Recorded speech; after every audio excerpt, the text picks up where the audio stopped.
Where do you see yourself in 5 years? A question that has always stumped me. I have never been able to answer this question whenever it has been thrown at me, may it be by my parents, my career counselor, my friends, or anybody. I have such a wavering mind that I can hardly anchor myself to one certain thing or goal at a given point in time. If today I am pursuing chartered accountancy, tomorrow I want to go probably learn shooting, enter the Olympics, and that's how much I keep on jumping fields. At COVID started, everything was being so stagnant, and I was stuck with CA. Exams weren't happening, keeping on postponing.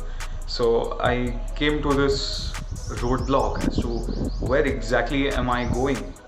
Luckily, I came across Confusion to Clarity, and having attended the Confusion to Clarity program by Him Life School, I can say one thing for certain, that in the world of chaos that we are living in, Confusion to Clarity has helped me define chaos. And this chaos is nothing but a ladder which we can climb upon.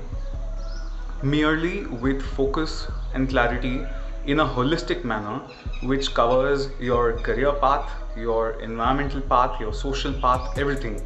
So it's a must attend for you, just to understand how greatly your potential is and to have a better connect with yourself. Thank you. This is Vinit, Super student.